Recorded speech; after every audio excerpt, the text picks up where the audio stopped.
नमस्कार दोस्तों, मैं हूं रविंद्र कुमार और आज आपके लिए फिर से लेकर आया हूं साइंस की एक बेहतरीन क्लास। जी हां दोस्तों, जैसा कि हम कंप्लीट कर चुके थे पिछले पोर्शन में, मैंने आपको कुछ इंपॉर्टेंट चीज़ें थी जो बताई थी और हमारा ब्लड सर्कुलेशन टॉपिक था वो हम कंप्लीट कर चुके थे। ठीक है, तो ब्लड सर्कुलेशन का आज हम नेक्स्ट टॉपिक है जो वो कंप्लीट करने वाले हैं।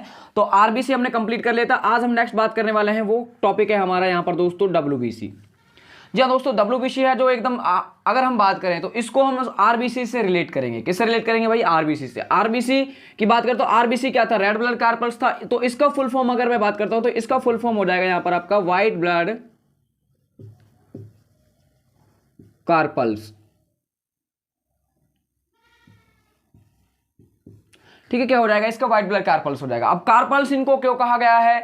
कणिकाएं क्यों नहीं, सॉरी सेल क्यों नहीं कहा गया है? तो सेल और कणिका कहने के लिए इनका मैंने जो पीछे की वीडियो में मैंने आपको बताया था कि क्या रीजन है, आप वहां से जाकर जो डाउट है वो क्लियर कर सकते हैं। तो देखिएगा दोस्तों, डब्ल्यूबीसी के बारे में क्या क्या किस किस प्रकार के क्वेश्चंस हैं जो पुटअप किए जा सकते हैं और किस प्रकार के जो लैंग्वेजेस हैं जो बनती हैं वो देखते हैं हम। तो देखिएगा दोस्तों, जो डब्ल्यूबीसी है, डब्ल्यूबीसी का अदर नेम की अगर मैं बात करता हूं तो अदर नेम जो इसका होता है वो होता है दोस्तों ल्यूकोसाइट्स। जो डब्ल्यूबीसी है, डब्ल्यूबीसी का अदर नेम की अगर मैं बात करूं तो अदर नेम क्या होता है इसका? ल्यूकोसाइट होता है। ल्यूकोसाइट भी कहा जाता है, जैसे इरिथ्रोसाइट था ऐसे ही क्या है आपका ल्यूकोसाइट है। ठीक है, उसके बाद हम बात करते हैं कि जो डब्ल्यूबीसी होती है, डब्ल्यूबीसी की संख्या कितनी होती है नॉर्मल? तो नॉर्मल इनकी संख्या है जो 6000 से 8000 प्रति घन पर ml में होती है।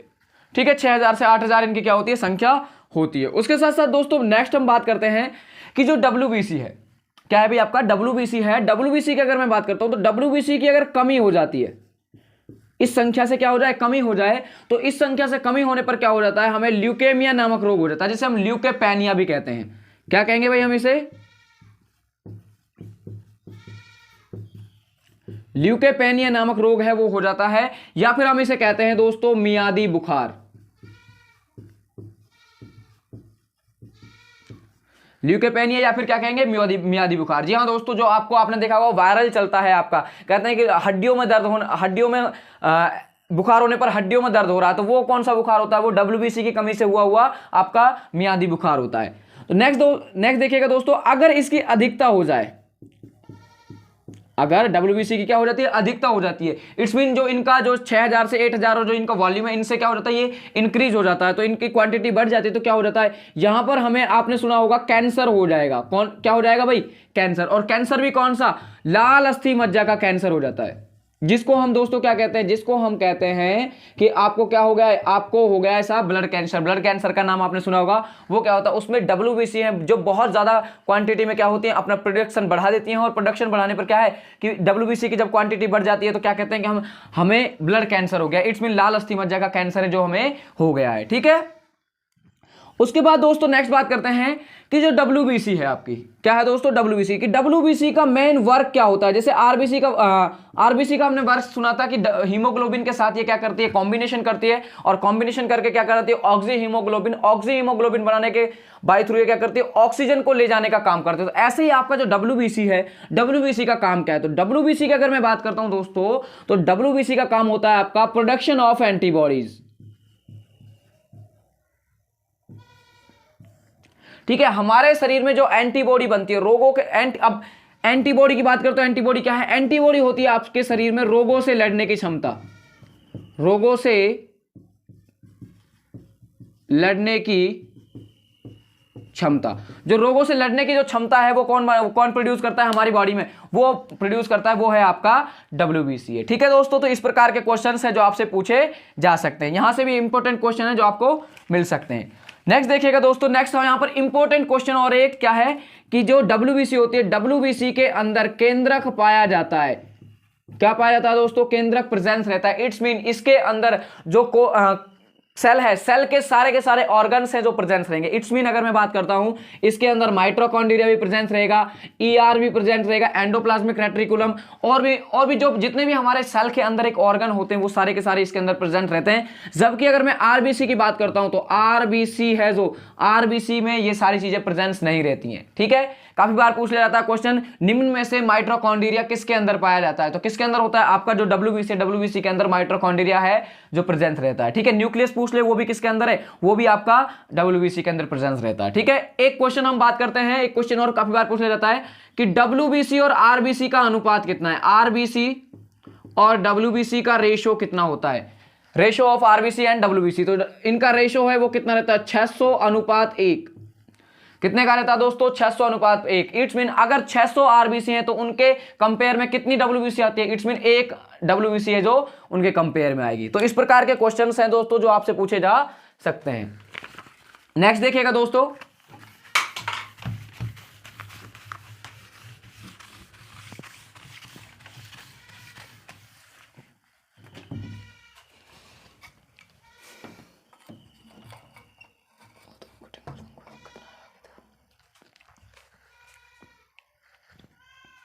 जी हाँ दोस्तों, नेक्स्ट देखिएगा। नेक्स्ट यहाँ पर इंपॉर्टेंट काफी इंपॉर्टेंट क्वेश्चन पूछ लिए जाते हैं आपसे। क्या पूछा जाता है कि WBC का टाइप्स क्या है, कितने प्रकार की होती है और क्या कौन कौन से पार्ट से ये मिलकर बनी होती है। तो WBC की अगर मैं बात करता हूँ, देखो दोस्तों, WBC को मेनली 2 पार्ट्स के अंदर डिवाइड किया गया है।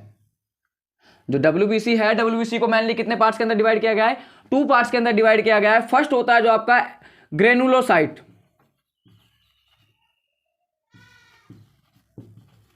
ग्रेनुलोसाइट है, और यहां पर क्या होगा, एग्रेनुलोसाइट। ठीक है, ग्रेनुलोसाइट की मैं बात करता हूं तो ग्रेनुलोसाइट है, जो ग्रेनुलोसाइट की अगर मैं बात करता हूं तो यहां पर इसको 3 पार्ट्स के अंदर डिवाइड किया गया है। कितने पार्ट्स के अंदर डिवाइड किया गया है दोस्तों, 3 पार्ट्स के अंदर। फर्स्ट में हम बात करते हैं इओसिनोफिल। फर्स्ट क्या है आपका दोस्तों, इओसिनोफिल। सेकंड होता है आपका न्यूट्रोफिल। थर्ड होता है दोस्तों आपका बेसोफिल।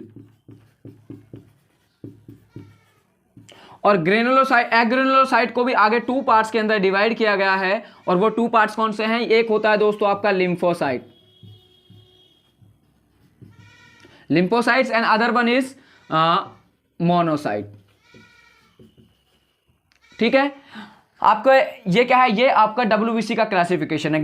WBC है जो WBC को 2 पार्ट्स के अंदर डिवाइड किया गया है। फर्स्ट है आपका ग्रेनुलोसाइट, सेकंड होता है आपका एग्रेनुलोसाइट। ठीक है, कहने का मतलब ये क्या है, ये आपके कणिका में है। क्या है भाई, ये कणिका में, और वो क्या है, एकणिकाणु है। ठीक है, तो देखो इओसिनोफिल है जो सबसे ज्यादा WBC का जो पार्ट्स बनाती है, वो कौन सी बनाती है, वो बनाती है आपकी इओसिनोफिल। इओसिनोफिल की अगर मैं बात करता हूं तो इओसिनोफिल नहीं बनाएगी आपकी, सबसे ज्यादा जो पार्ट बनाती है वो बनाती है न्यूट्रोफिल। इओसिनोफिल है, ये बनाती है आपका 1 से लेकर 4% पार्ट। 1 से लेकर कितना परसेंट बनाती है, ये बनाती है आपका 1 से लेकर 4% पार्ट। और अगर न्यूट्रोफिल की मैं बात करता हूं तो न्यूट्रोफिल आपका सबसे ज्यादा पार्ट बनाती है।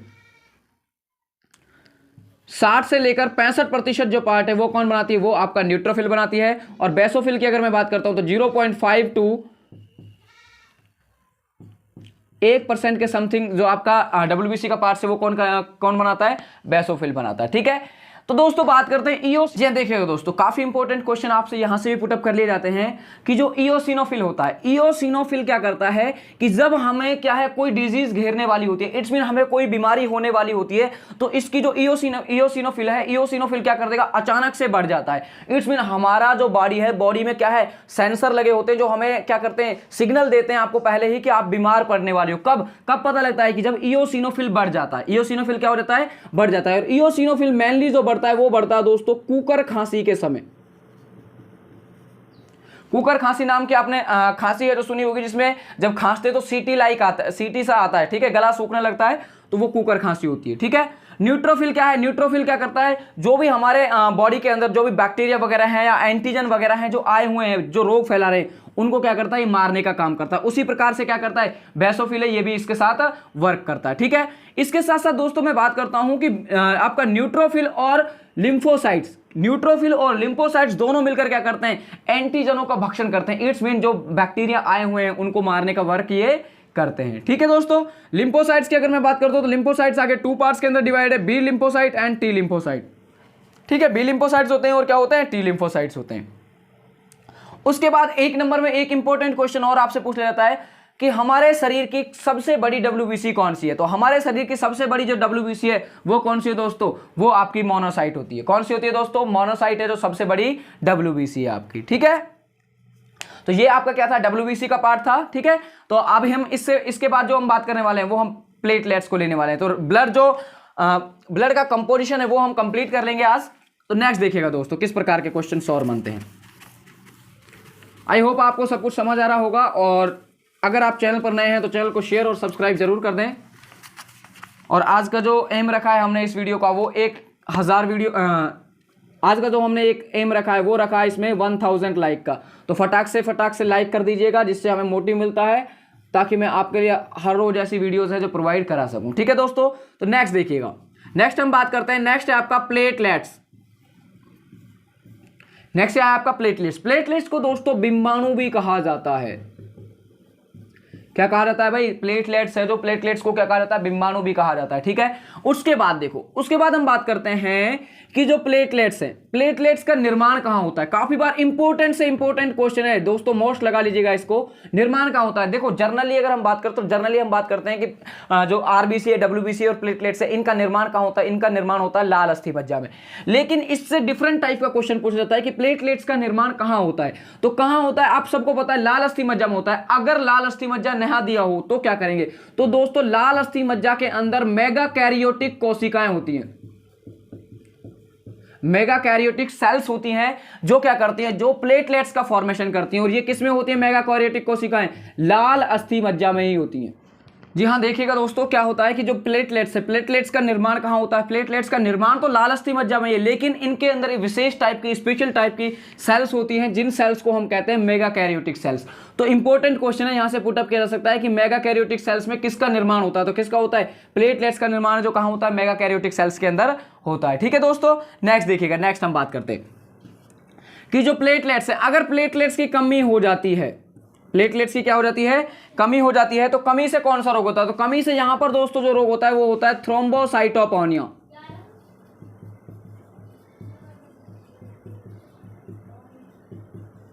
थ्रोम्बोसाइटोपेनिया, थ्रोम्बोसाइटोपेनिया नामक डिजीज है जो वो हमें हो जाती है दोस्तों, थ्रोम्बोसाइटोपेनिया। थ्रोम्बोसाइटोपेनिया नामक डिजीज है वो हमें हो जाती है। इस रोग में क्या होता है कि जो हमारी वेसल्स से क्या होगा? वेसल्स से ब्लड है जो बाहर आने लग जाएगा। ठीक है दोस्तों, ये दोस्तों नेक्स्ट हम बात करते हैं। तो नेक्स्ट देखिएगा क्या है कि काफी इंपॉर्टेंट जो क्वेश्चंस हैं, जो हमसे एक दो टॉपिक्स हैं जो मिस हो गए थे, तो वो हम आज डिस्कस करने वाले हैं यहाँ पर भी। तो देखिएगा दोस्तों क्या होता है कि रक्त है, जो रक्त की अगर मैं बात करता हूँ तो रक्त हमारा ब्लड वेसल्स के अंदर नहीं जमता, कि जो हमारे रक्त है, रक्त हमारे बॉडी के अंदर नहीं जमता है, लेकिन बाहर आने पर वो जम जाता है। तो कई लोग इसका क्या कारण बताते थे कि ऑक्सीजन के साथ रिएक्ट कर लेता है, ऑक्सीजन वगैरह के उसके साथ रिएक्ट नहीं करता। क्या होता है कि जो हिपेरिन होता है रक्त के अंदर, हमारा जो बॉडी है, बॉडी में रक्त है, रक्त के अंदर क्या है? एक पिगमेंट पाया जाता है जिसको हम बोलते हैं हिपेरिन। क्या बोलते हैं? हिपेरिन बोलते हैं। हिपेरिन के कारण क्या होगा? हमारे शरीर के अंदर से जो रक्त है वो नहीं जमेगा, जबकि जैसे रक्त बाहर आता है तो हिपेरिन डिस्ट्रॉय हो जाता है और ये प्रोथ्रोम्बिन में बदल जाता है। प्रोथ्रोम्बिन में बदलने के कारण क्या होगा कि जो रक्त है हमारा जम जाता है। इसके बाद काफी बार आपसे पूछ लिया जाता है कि सीरम क्या है? सीरम क्या है? काफी बार आपने सुना होगा कि रक्त के सीरम में ये, रक्त के सीरम में वो, आपसे काफी डिफरेंट टाइप के क्वेश्चंस हैं जो पुटअप किए जाते हैं। तो सीरम क्या होता है? तो सीरम की अगर मैं बात करता हूं तो दोस्तों प्लाज्मा में मैंने आपको बताया था कि प्लाज्मा के अंदर क्या होता है कि फाइब्रोनोजिन नामक प्रोटीन होता है। फाइब्रोनोजन नामक प्रोटीन होता है। तो जब फाइब्रोनोजन प्रोटीन को हम रक्त से क्या कर देते हैं? अलग कर देते हैं, तो जो बचा हुआ हमारा सिस्टम होता है उसको हम क्या बोलते हैं? उसको हम बोलेंगे दोस्तों सीरम। जी हाँ दोस्तों, सीरम बोलेंगे। सीरम क्या काम आता है? सीरम का काम आता है ब्लड ग्रुप चेक करने में। तो ब्लड ग्रुप किस टाइप का है, कौन सा है, वो सीरम से चेक किया जाता है। ठीक है दोस्तों, तो इस प्रकार के क्वेश्चन है जो आपसे पुटअप किए जा सकते हैं। नेक्स्ट देखिएगा भाई। नेक्स्ट आज हम बात करने वाले हैं, इंपॉर्टेंट टॉपिक है। नेक्स्ट टॉपिक हम स्टार्ट करने वाले हैं। नेक्स्ट है आपका रक्त समूह, ब्लड ग्रुप की बात करते हैं। तो जनरली आपको पता होगा, छोटी क्लासों से आप पढ़ते आए हो कि रक्त समूह है, जो रक्त समूह कितने टाइप्स के होते हैं? 4 प्रकार के आपके रक्त समूह है जो होते हैं। इनकी खोज काफी बार पूछ लिया जाता है कि खोज किसने की थी? Who was discovery of blood group? तो ब्लड ग्रुप की डिस्कवरी है जो किसने वो की थी? आपकी कार्ल लैंडस्टीनर ने। कार्ल लैंडस्टीनर नामक एक साइंटिस्ट थे, उन्होंने क्या की थी? उन्होंने आपके जो ब्लड ग्रुप है, ब्लड ग्रुप की डिस्कवरी की थी। ठीक है दोस्तों, उसके बाद देखो कौन कौन से ब्लड ग्रुप होते हैं आपके? 4 टाइप के होते हैं, ए बी और ओ। ए बी और ओ, आपके 4 टाइप्स के क्या है ब्लड ग्रुप है। ठीक है दोस्तों, तो इनमें आपने सुना होगा कि क्या नाम है, सर्वदाता रक्त समूह, सर्वग्राही रक्त समूह, तो हम रट लेते हैं, रटना नहीं है भाई, हमें क्या है इन चीजों को समझना है कैसे। तो देखिएगा दोस्तों, जो ब्लड ग्रुप होते हैं, ब्लड ग्रुप में 2 चीजें प्रेजेंस होती हैं, एक होता है दोस्तों आपका एंटीजन और एक होता है दोस्तों आपका एंटीबॉडी। ठीक है, तो एंटीजन और एंटीबॉडी कहां होती है, ये कणिकाओं के ऊपर होता है, मेनली आरबीसी के ऊपर होता है। ठीक है दोस्तों, तो एंटीजन और एंटीबॉडी के बेसिस पर ही क्या है, ये 4 भागों में बटा हुआ है। अब हमने 4 में ही क्यों बटा भाई, क्या है, एंटीजन और एंटीबॉडी के बेसिस पर बटे हुए हैं। किसके बेसिस पर है, एंटीजन और एंटीबॉडी के बेसिस पर। तो किसमें कौन सी एंटीजन है और किसमें कौन सा एंटीबॉडी है, वो हम डिस्क्राइब करने वाले हैं। तो देखिएगा दोस्तों, 4 प्रकार के आपके ब्लड ग्रुप है। कितने प्रकार के हैं, 4 प्रकार के। यहां पर ए ब्लड ग्रुप, ये आपका बी ब्लड ग्रुप, ये आपका ए बी और ये आपका क्या होगा, ओ होगा। ठीक है दोस्तों, तो ए ब्लड ग्रुप में देखिएगा, यहां पर ले लेता हूं मैं एंटीजन और यहां क्या है, ये आपका एंटीबॉडी। ठीक है, तो ए ब्लड ग्रुप है जो कार्ल लैंडस्टीनर ने जब ये डिस्क्राइब किया था कि किस प्रकार से कौन सा एंटीजन है और कौन सा क्या है एंटीबॉडी है, तो उन्होंने क्या कहा था कि साहब एक एक्सपेरिमेंट किया था, एक्सपेरिमेंट के बेसिस पर ये जो टेबल है वो दी थी। ए ब्लड ग्रुप में एंटीजन है, जो एंटीजन क्या होगा दोस्तों, ए एंटीजन होगा, और बी क्या होगा दोस्तों, एंटीबॉडी होगा। बी क्या होगा, एंटीबॉडी होगा। इसको हम इस प्रकार से कर सकते हैं कि जिसका भी आपको एंटीजन निकालना है, जिस ब्लड ग्रुप को भी ले रहे हो आप, उसको कहां ले लो, उसको आप ब्रैकेट के अंदर ले लो। कहां ले लोगे भाई, ब्रैकेट के अंदर। ये आपका है, बचा क्या है, बचा आपका बाहर बी बच गया। तो जो अंदर वाला होगा वो क्या होगा दोस्तों, वो आपका एंटीजन है, और बाहर वाला है जो वो क्या होगा, वो आपका एंटीबॉडी है दोस्तों। ठीक है, तो इसमें एंटीजन ए हो गया और एंटीबॉडी क्या हो गई, बी होगी। उसी प्रकार से हम बी ब्लड ग्रुप की बात करते हैं, तो बी को कहां लो, अंदर लो, बचा बाहर क्या बच गया, बाहर आपका ए बच गया। तो बी क्या है, एंटीजन है, और ए क्या हो जाएगा, एंटीबॉडी हो जाएगी। तो बी एंटीजन और ए क्या है, यहां पर एंटीबॉडी है। ठीक है, उसके बाद ए बी की बात करते हैं। किसकी बात करते हैं, ए बी की। तो एक ए बी को अंदर ले लो, बाहर क्या बचा, कुछ नहीं बचा दोस्तों, बाहर ए और बी में ही देखना है सिर्फ हमें। तो कहने का मतलब क्या है, एंटीजन सिर्फ और सिर्फ क्या है, ए बी है, और एंटीबॉडी इसके अंदर अनप्रेजेंस रहती है, कहने का मतलब नील रहती है। ठीक है, अब ओ की बात करते हैं। किसकी बात कर रहे हैं दोस्तों, ओ की। तो ओ को कहां लो, अंदर लो। ठीक है, बाहर क्या बच गया, ए और बी। तो ओ का मीन्स कुछ नहीं है यहाँ पे। ओ है जो, ओ में एंटीजन नहीं होता दोस्तों, ओ में किसी टाइप का एंटीजन नहीं होता। क्यों, क्योंकि हमें सिर्फ और सिर्फ किस में देखना है, ए और बी में देखना है। तो अंदर की साइड ए और बी नहीं है, इट्स मीन क्या है, नील है। जबकि एंटीबॉडी की अगर मैं बात करता हूं, तो एंटीबॉडी क्या है, इसके अंदर ए बी है। क्या है दोस्तों, ए बी एंटीबॉडी है। तो इस प्रकार से हम इस टेबल को याद कर सकते हैं कि एक एक्सपेरिमेंट के बाय थ्रू, रटने के बजाय आप एक्सपेरिमेंट से समझ सकते हो इस चीज को। ठीक है दोस्तों, तो नेक्स्ट देखो, नेक्स्ट काफी बार आपसे पूछ लिया जाता है कि कौन सा समूह है जो आपका सर्वग्राही समूह होगा। सर्वग्राही का मतलब क्या है, सबसे रक्त लेने वाला। तो क्यों लेगा भाई, देखो ए बी है, हमें पता है कि क्या कहते हैं हम, ए बी जो समूह है, ए बी को क्या माना जाता है, सर्वग्राही माना जाता है। अब क्यों माना जाता है सर्वग्राही, क्योंकि इसके अंदर किसी भी प्रकार की एंटीबॉडी नहीं है। जब एंटीबॉडी नहीं है तो एग्लूटिनेशन की क्रिया नहीं होगी। कहने का मतलब जब दो किसी भी रक्त को मिलाया जाता है तो उसके अंदर जो एंटीबॉडी होती है, एंटीबॉडी अगर सिमिलर है, समान है, तो क्या होगा कि वो आराम से रक्त है जो एक व्यक्ति का दूसरे व्यक्ति को चढ़ाया जा सकता है। लेकिन अगर एंटीबॉडी समान नहीं है तो क्या होगा, रक्त जम जाएगा। तो यहां पर देखो एंटीबॉडी है ही नहीं, तो किसी का भी रक्त है जो हम यहां पर चढ़ा सकते हैं। ठीक है, तो इसलिए इसको क्या माना गया है, सर्वग्राही माना गया है। और ओ रक्त समूह है, ओ को क्या माना गया है, सर्वदाता।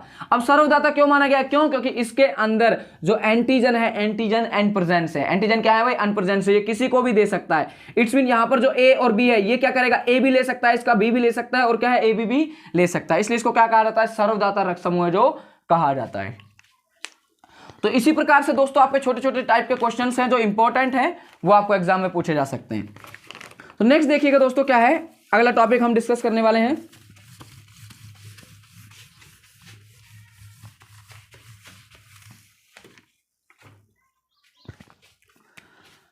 कि ब्लड ग्रुप है जो क्या है भाई आपका ब्लड ग्रुप। ब्लड ग्रुप के अंदर एंटीजन और एंटीबॉडी के अलावा भी कोई चीज रहती है। इसकी जो डिस्कवरी है वो ब्लड ग्रुप से बाद हुई थी, तो इसका नाम भी अलग पड़ गया। ठीक है दोस्तों, क्या है कि एक फैक्टर होता है दोस्तों जिसे हम कहते हैं RH फैक्टर।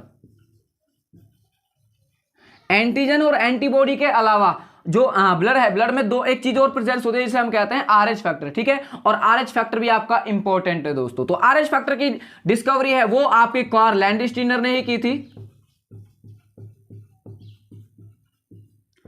RH फैक्टर की जो डिस्कवरी वो भी किसने की थी, कार्ल लैंडस्टीनर ने की थी। उसके बाद इसकी जो डिस्कवरी, काफी इंपॉर्टेंट क्वेश्चन है, पूछ लेता है, मकाका रीसस नामक बंदर था, या फिर आपको मकाऊ प्रजाति मिल सकती है। मकाका रीसस नामक बंदर है उसके अंदर इसकी क्या हुई थी, डिस्कवरी है जो हुई थी। ठीक है दोस्तों, उसके बाद देखो कि जो RH फैक्टर है, ठीक है, RH फैक्टर की मैं बात करता हूं तो RH फैक्टर के टाइप्स कितने हैं, तो RH फैक्टर है जो RH फैक्टर के 5 टाइप है दोस्तों, RH small c, RH capital E, RH small e और RHD, और क्या है भाई आपका RHD। ये 5 टाइप के आपका क्या है RH फैक्टर के टाइप्स हैं। ठीक है, इसके बाद यहां पर सबसे इंपॉर्टेंट क्वेश्चन पूछा जाता है कि RH फैक्टर में सबसे इंपॉर्टेंट RH फैक्टर कौन सा है, तो सबसे इंपॉर्टेंट की मैं बात करता हूं तो वो है दोस्तों आपका RHD। अब क्यों है इंपॉर्टेंट, तो वो भी आगे हम डिस्क्राइब करने वाले हैं क्यों होता है। ठीक है, इसके बाद देखिएगा, इसके बाद हम बात करते हैं कि दुनिया के, अगर वर्ल्ड की मैं बात करूं तो वर्ल्ड के 85% लोगों के अंदर क्या होता है, RH पॉजिटिव होता है। इट्स मीन RH फैक्टर है जो पाया जाता है। ठीक है, और दुनिया के कितने 15% लोगों में क्या है, RH नेगेटिव होता है। इट्स मीन उनके अंदर RH जो फैक्टर है वो प्रेजेंस नहीं रहता। ठीक है, ये प्रेजेंस और एब्सेंस के बेस पर होता है। अगर जिनमें पाया जाता है तो उनको RH पॉजिटिव कहा जाता है, और जिनमें नहीं पाया जाता उन्हें क्या कहा जाता है, उन्हें RH नेगेटिव कहा जाता है। जबकि अगर मैं दोस्तों बात करता हूं इंडिया की, तो इंडिया के अंदर 93% लोगों के अंदर क्या है, RH फैक्टर है जो पॉजिटिव प्रेजेंस होता है, और 7% है जो वो क्या रहता है, RH नेगेटिव रहता है। इट्स मीन 7% क्या होता है, 7% लोगों के अंदर नहीं पाया जाता। ठीक है दोस्तों, तो ये RH फैक्टर के बारे में कुछ डिटेल थी। इससे बारे में एक इंपॉर्टेंट जो क्वेश्चन है वो आता है आपका, तो वो क्वेश्चन हम डिस्क्राइब करते हैं आज, देखिएगा दोस्तों।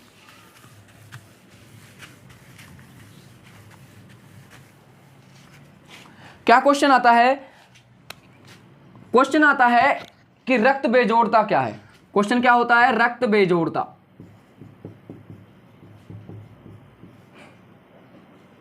या फिर इसको हम इंग्लिश में कहते हैं आपका क्या नाम है, एरिथ्रोब्लास्टोफिटेलिस।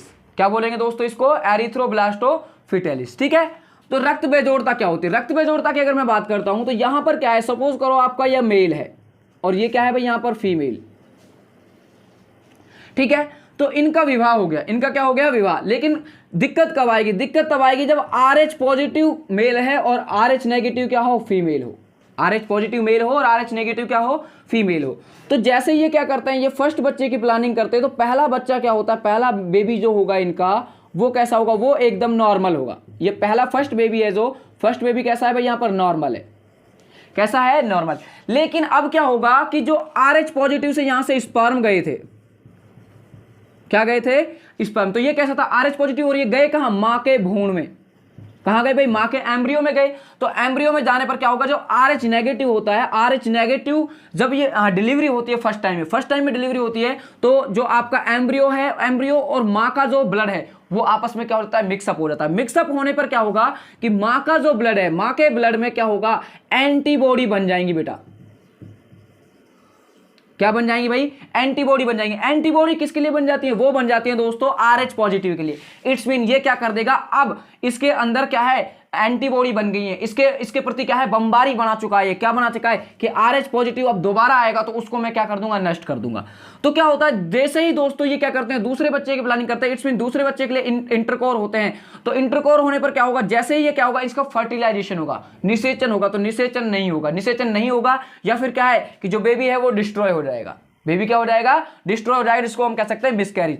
क्यों, क्योंकि अब क्या है, मां के रक्त में क्या बना रखी है, एंटीबॉडी बना रखी है। जैसे ही स्पर्म जाता है वो उसको खत्म कर देता है, उसको क्या कर देता है, ये खत्म कर देता है। तो इसी रोग को कहा जाता है रक्त बेजोड़ता।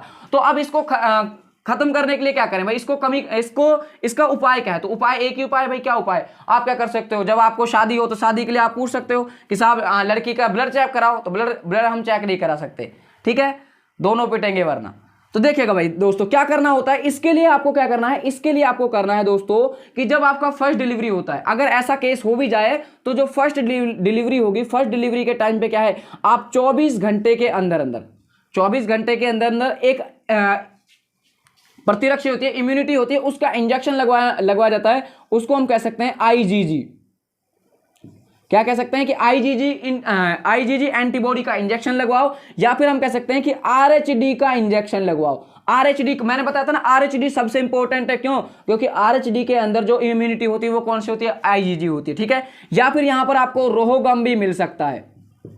कि किसका टीका लगाया जाता है, रोहोगम का टीका है जो लगवाया जाता है 24 घंटे के अंदर अंदर। तो दूसरा बच्चा है जो आप जनरेट कर सकते हो, अदरवाइज आप दूसरा बच्चा जनरेट नहीं कर सकते। ठीक है दोस्तों, तो आई होप आपको जो टॉपिक्स हैं वो क्लियर हुए होंगे। तो अगर आप चैनल पर नए हैं तो चैनल को शेयर और सब्सक्राइब जरूर कर दें, जिससे कि हमें मोटिव मिलता है और मैं आपके लिए हर रोज न्यू ऐसी वीडियो है जो प्रोवाइड कराता रहूँगा। और भी किसी भी प्रकार के कोई डाउट हैं वो आप मेरे को डायरेक्ट DM कर सकते हो। मैंने आपको नंबर प्रोवाइड करा रखा है, उसके लिए आपका ग्रुप है जो वो भी प्रिपेयर करके रखा हुआ है। तब तक के लिए सुखी रहिए, स्वस्थ रहिए और मस्त रहिए। Thank you.